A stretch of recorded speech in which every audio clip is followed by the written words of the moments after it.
Welcome to the Bestie Perspective, a podcast where healing gets real, where we explore the mind-body-spirit connection, and where becoming your best self isn't perfect, it's personal. So take a deep breath. You're safe here with the Bestie Perspective.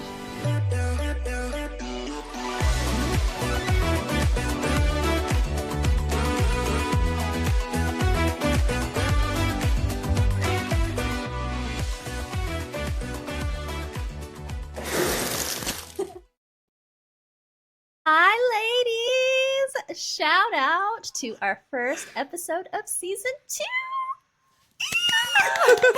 I'm so excited. I can't believe it's here. I know. Been looking forward to today so much. Yes, I know. So obviously, for anyone that's new, but anyone that's been listening, we are now on video, number 1. What else? We're going to have more compact, shorter episodes for you guys, because let's be real, people's attention spans are short nowadays, and we still love you, but we're going to give shorter episodes. What else? Life is Our busy. new, yes, that's true too. Our new intro. Mm-hmm. So cute.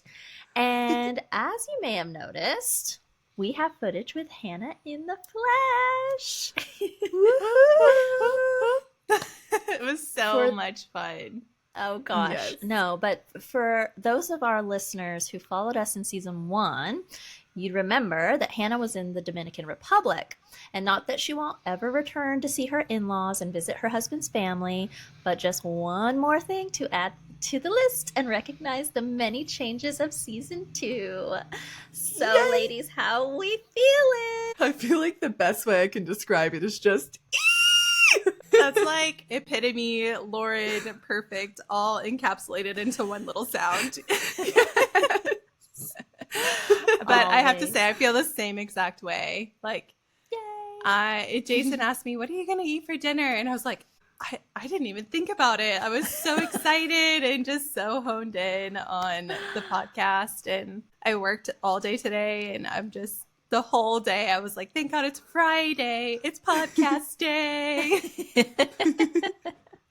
Yes, I was the same. My appetite decreases when I'm excited too, so I hadn't Me eaten much too. either, but that's okay. So everyone, we are excited to be here with you. And so besties out there, today's episode, we are talking about cards. Not poker, not Go Fish, although they were once playing cards. They've evolved into much more. If you've ever wondered about tarot and oracle cards beyond the myth and mystery, you're in the right place. Today, we're breaking it all down and dissecting how people use them for insight, reflection, and guidance.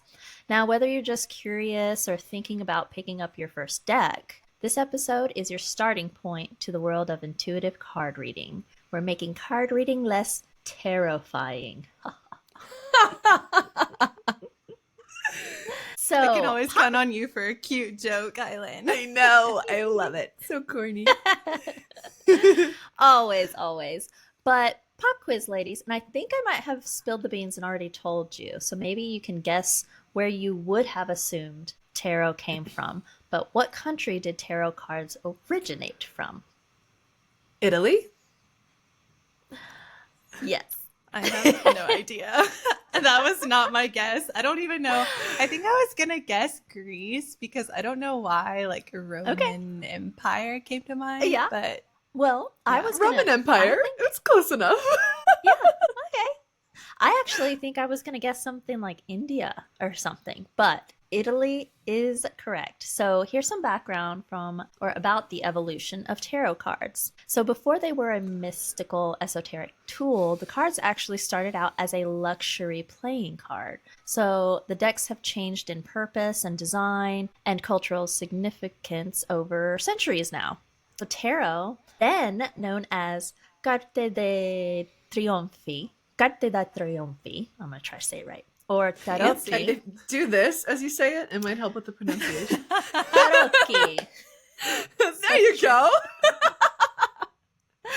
Yes. So that appeared in northern Italy around the 1440s, so 1400s. And at this stage, they were not used for divination at all, but as a sophisticated leisure game. So it was a status symbol. You didn't have impoverished people playing tarot.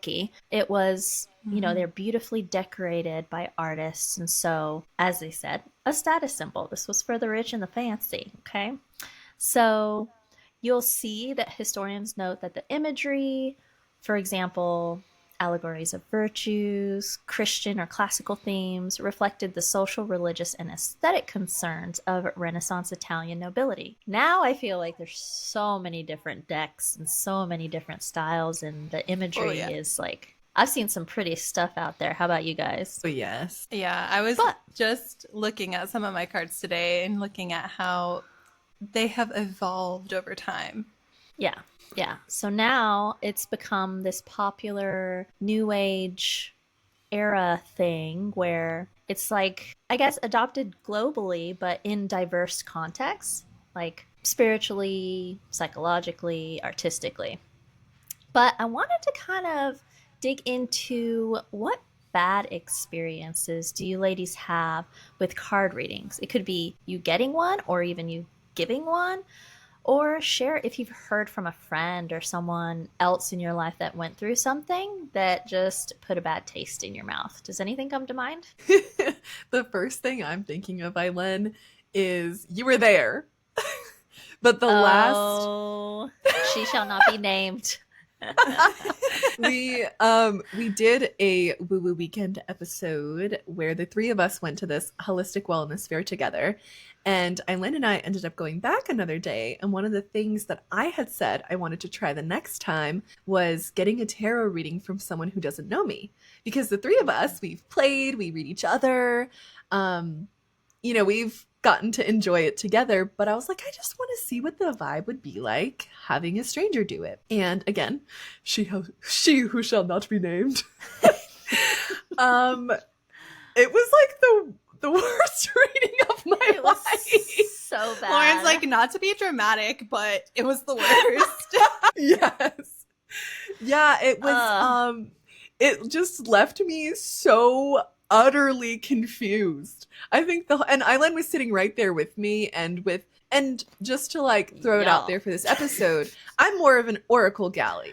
These girls are more into tarot. Even though I like it, I'm just not as experienced. So Eileen's sitting there as these cards are coming up, and she's already reading in her head because she gave me the reading She gave me the reading later, thank goodness, because it was a great reading and the one that I needed. But she was sitting there and she just sees me getting so confused. And there were even moments where I remember the reader being like, oh yeah, so does that make sense? And I'm like, no, it doesn't make sense. I don't know what you're talking about or how you're connecting these things. And then just even avoiding, I remember the thing I was asking about in particular, I was shuffling the cards as I was like, well, there is this one thing. And a card immediately popped out. Remember, Eileen? And she just wanted to come the deck. And Eileen saw what it was and I didn't. And the reader just wanted to disregard it completely. When we looked back later, because I didn't see what it was, Eileen did, it ended up making so much sense that card popped out the second I was shuffling it and asking this question. So I've had such good tarot experiences, and this one was just not that. And so I could just imagine, I'm very grateful that I got introduced to it. Actually, I think the first reading I was even never a part of was with you, Eileen. It was like a girls' circle back in the day that introduced me to my first deck ever, So which I have cute. here with You're me bringing today. me back.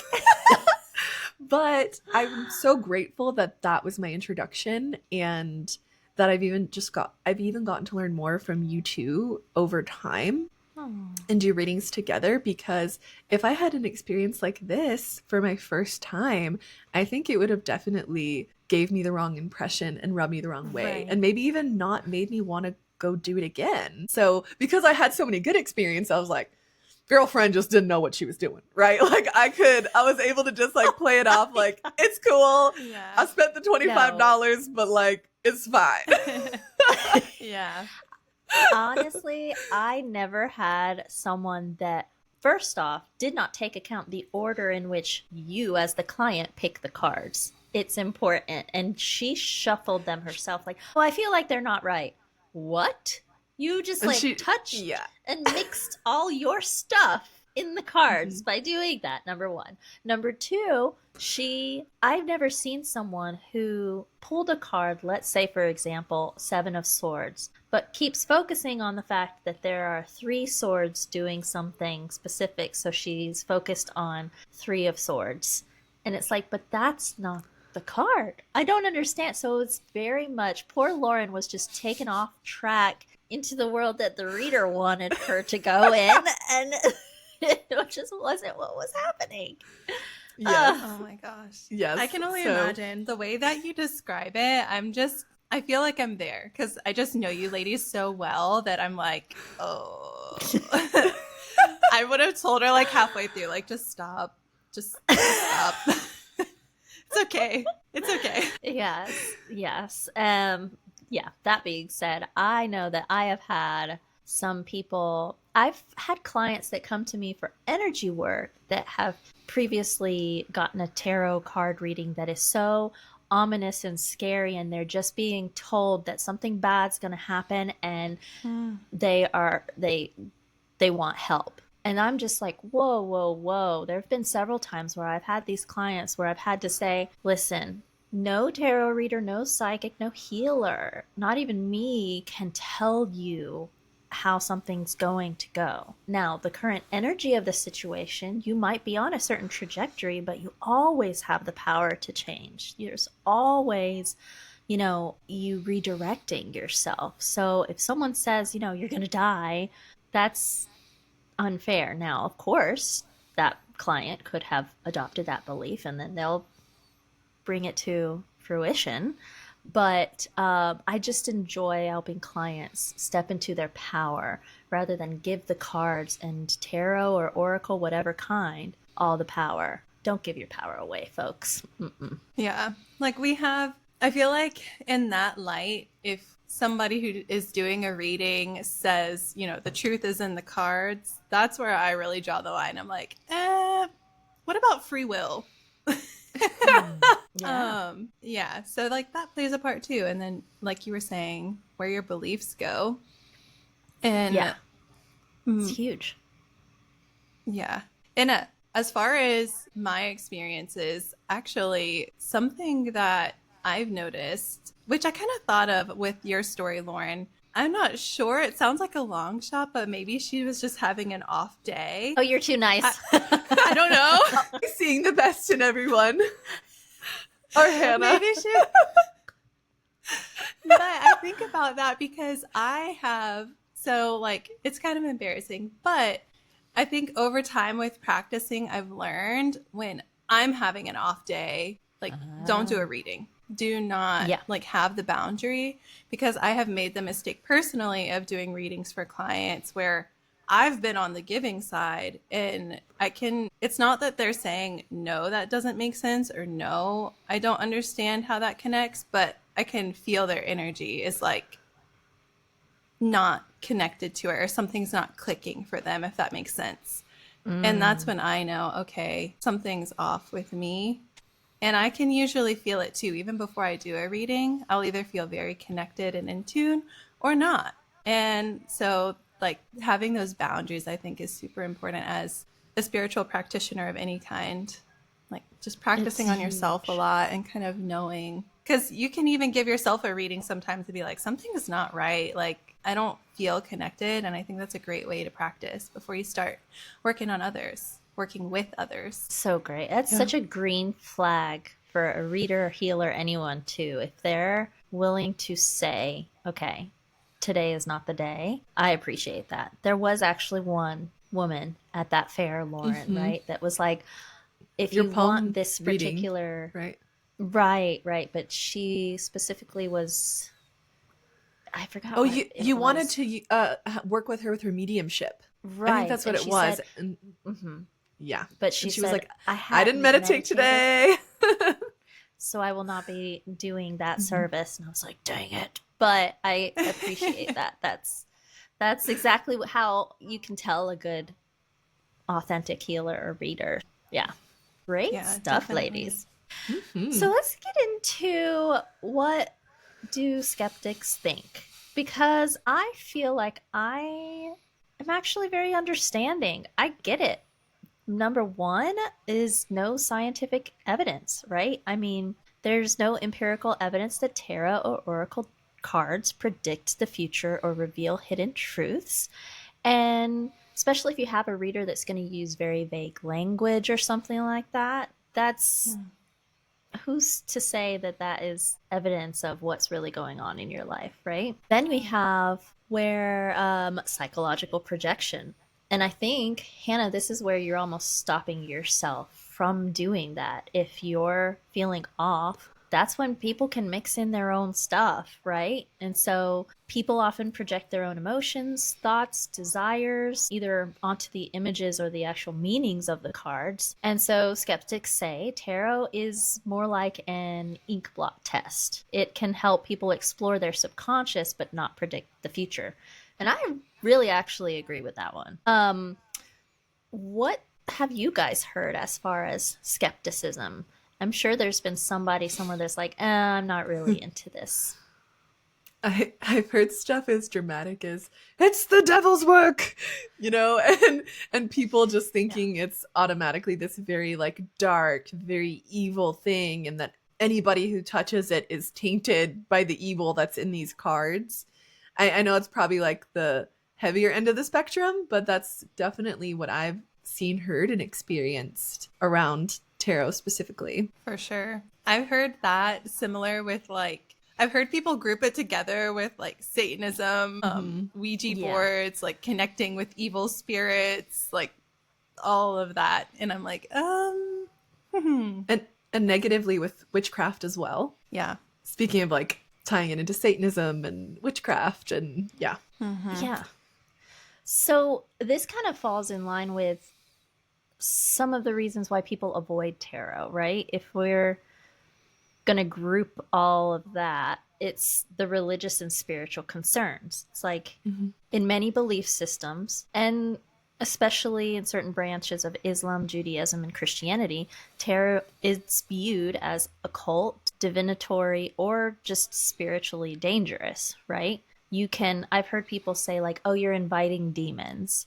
And it's sometimes even associated with opening spiritual doors, I guess, that they're not equipped to handle. But what's interesting to me is then you believe that they are powerful in some way, shape, or form, don't you? Isn't that in turn saying that they are dangerous because they have power? That's where I'm like, but Yeah. I think my biggest thing, and I'm curious if you guys have what your backgrounds are, I guess, with religion and whatnot, and any influences you may want to share that maybe have molded your take on tarot and oracle cards. But I I would advise someone who is concerned and uncertain to not do card readings. I would just stay away. Like if you're feeling spiritually vulnerable, you shouldn't do anything. Period. But yeah, what do you guys have to say as far as religious or spiritual concerns? Ooh, me. I want to go. So as soon as you started talking about this, the wheels were turning.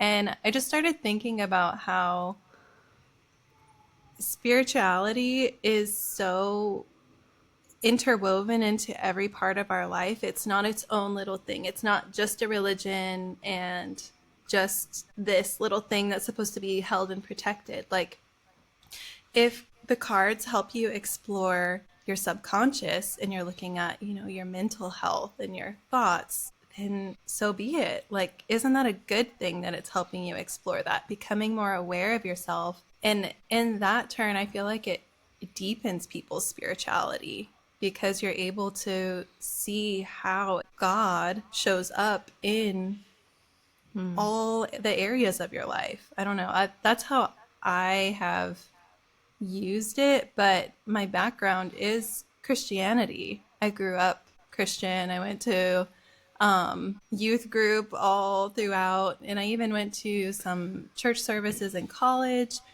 And so I've always had a deeper belief in faith beyond stuff that I could see. And, practicing that as a kid, I think had an influence in me, but just finding ways to connect it to my life more. I think tarot has helped me form a deeper connection with God because of this.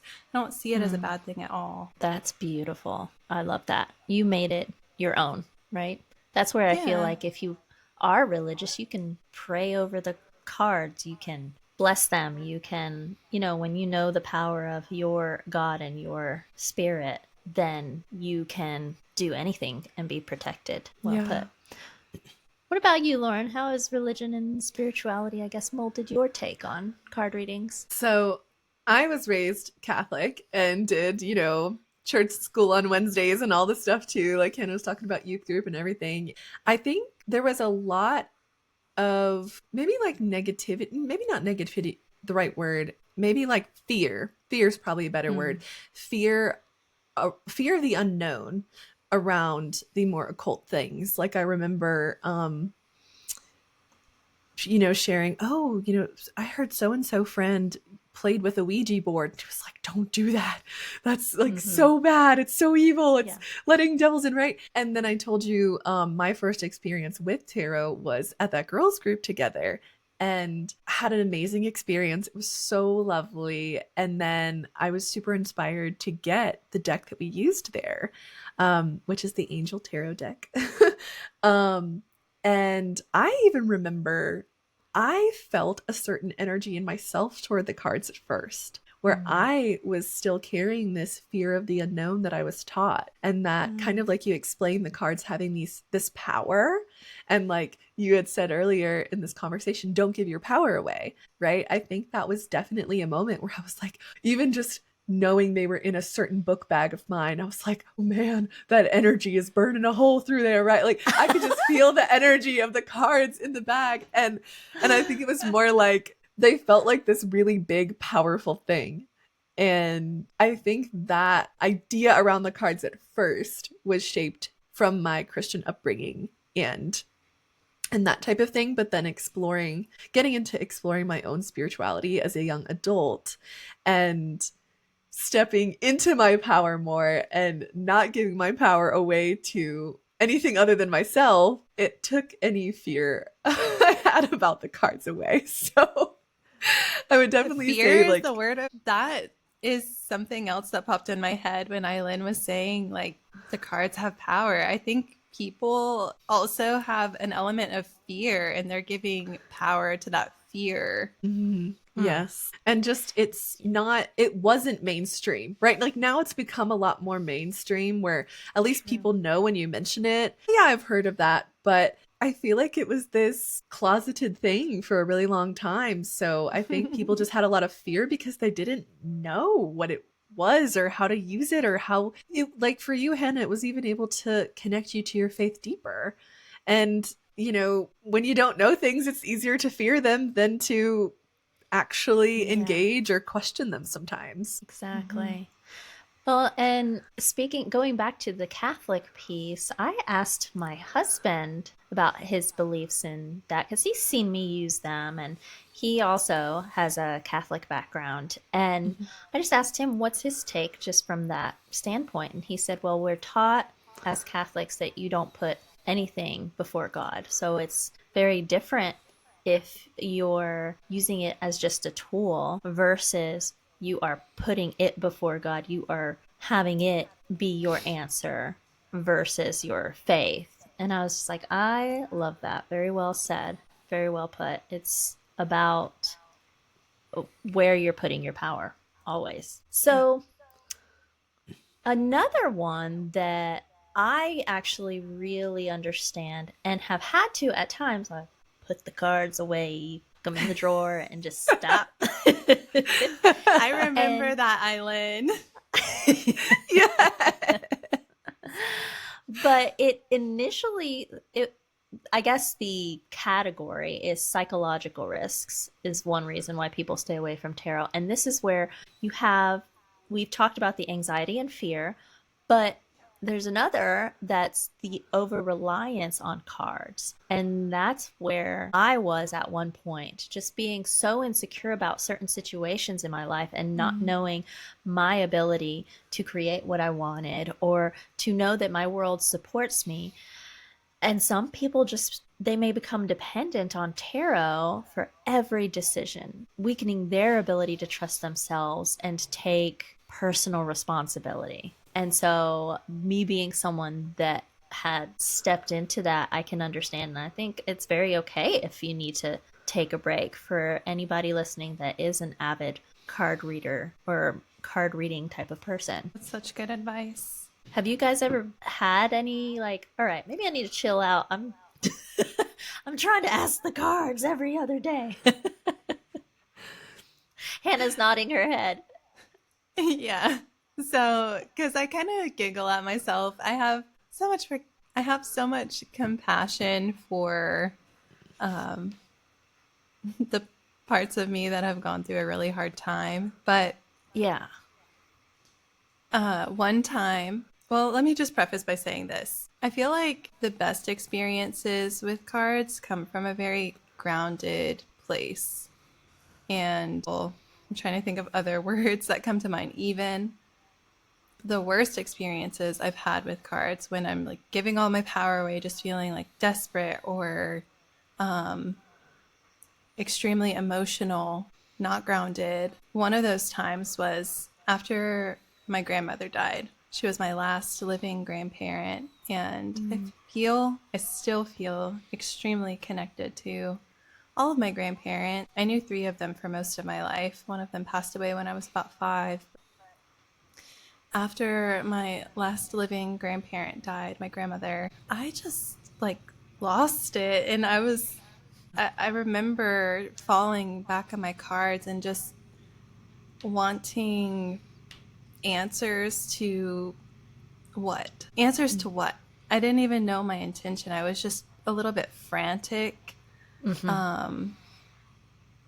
And even after that, even after I felt like the grief was kind of calming down and the shock was calming down, I still found myself coming back to my cards for intentions that I don't know really what I was looking to get out of it, if that makes sense. It so does. I think it's the energy that you're bringing to the cards says a lot. And so I can completely agree that those times of desperation were those times I was overusing and over relying on them and not in my power whatsoever.